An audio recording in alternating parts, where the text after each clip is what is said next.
kifo yani brother, yani nikwambia jana nilikuwa nimechanganyikiwa siele. Yani kwa siamini kwamba jamaa amekufa.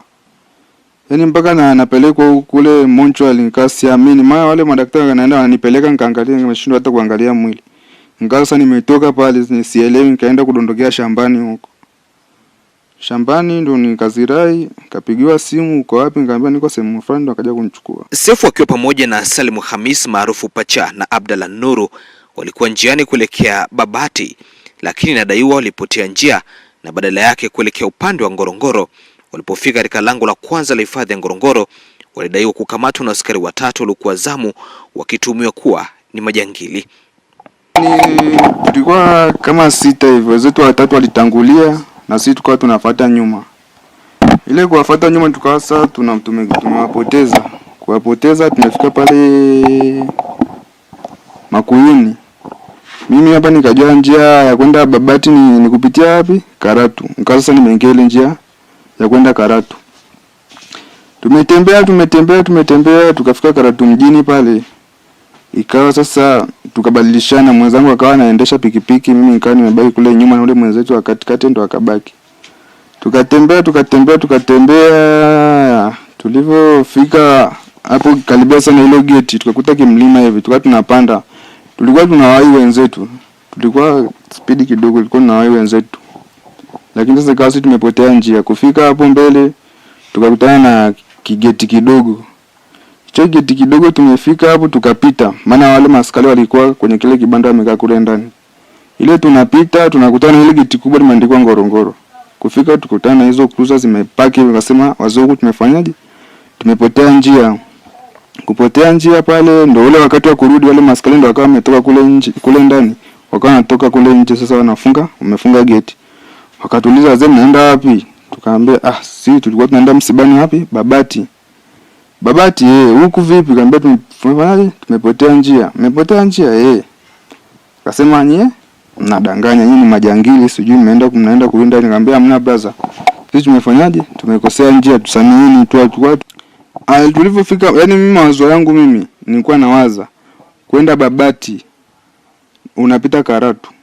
Ndio ilikuwa mawazo yangu. Kile kibao pale cha nani sijakisoma. Kwa hiyo mimi nikaingia hivi. Ulikuwa umepakizana kwa mara yangu ya kwanza kwenda Babati. Wafanyaje? Vueni nguo.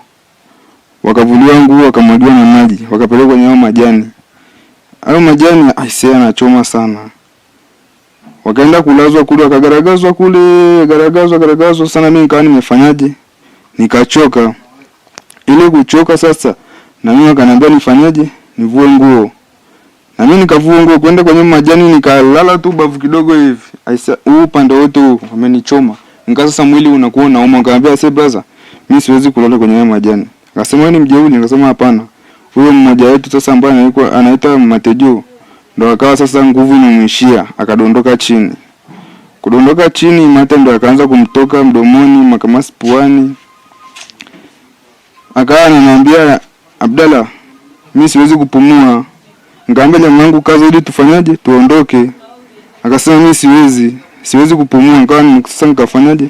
Namvua viatu. Wakati wao maskari wanakuwa wanatuangalia tu. Nikamvua viatu, nikaanza kumpepea pale, mpepea. Yule mwingine tena wa pili akadondoka naye chini. Akawa naye anatoka mate mdomoni na makamasi puani. Sasa wale maskari walivyoona jamaa hali inakuwa ngumu, wakaenda kumnunulia Fanta. Akasema sijui ni sukari imeshuka. Ile miba ndio ilikuwa sababu. Maana tumefika pale daktari yenyewe anasema hii miba ina sumu kali sana. Yaani ukikuchoma unaweza hata ukaparalyze nani tu ndio ndiko inafanya kazi. Yaani ubongo utakuwa tu ndio unafanya kazi. Sasa mlikuwa labda mna silaha yote mpaka wakawaambia labda nyinyi ni majangili? Tuna silaha yote. Tumevuliwa mpaka nguo. Ukakuta hamna kitu. Yaani huyu kijana ni mtoto wa mdogo wangu. Anatoka Tanga huko. Tangu nimemchukua mwaka juzi, sijapata taarifa ya aina yoyote. Yaani hata kugombana na wenzake mtaani. Nimekaa naye sana hapa kama mwaka jana kaniambia shangazi acha nipate chumba na mimi nianze kujitafuta mwenyewe. Nikamwambia sawa, jambo la heri. Lakini tangu pia amehamia huko kwenye chumba hicho nani sijasikia malalamiko yoyote.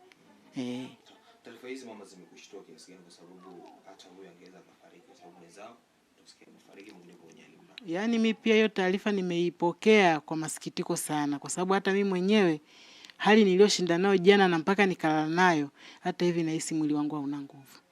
Wito wako sana kwa askari wetu kwa sababu vitendo kama hivyo wanafanya kuelekea mpaka kuua, kuelekea kifo kwa vijana ambao bado wanategemewa na taifa.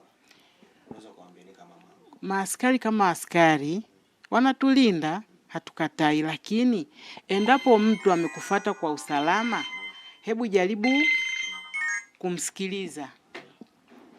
Kwa sababu jambazi hana alama usoni na mtu mwema hana alama usoni, lakini yale maongezi unaweza kujua huyu sio mtu mbaya, ni mtu mzuri.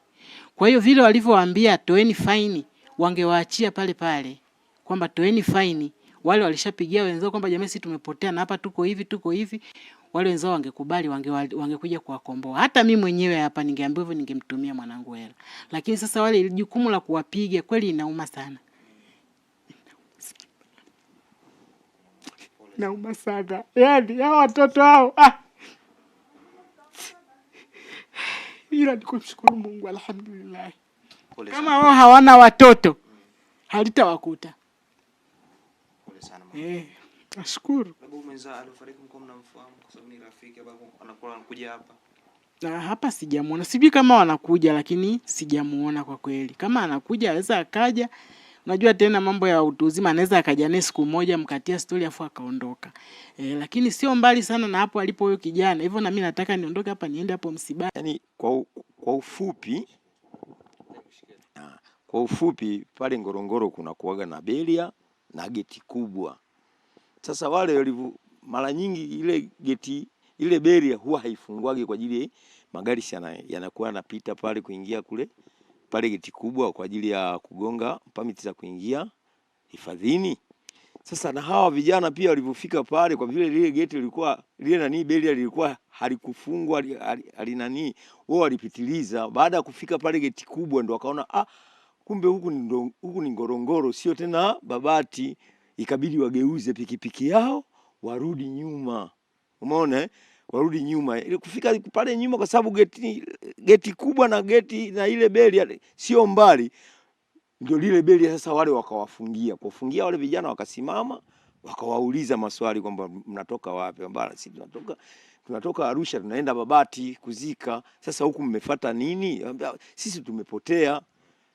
Hapo sasa ndio tulipoanzia kuwapa adhabu wale vijana mpaka kupelekea kifo cha wao. Hilo jambo si sahihi. Wale kama walikuwa wamewakamata, vituo vya polisi vipo, au sio bwana?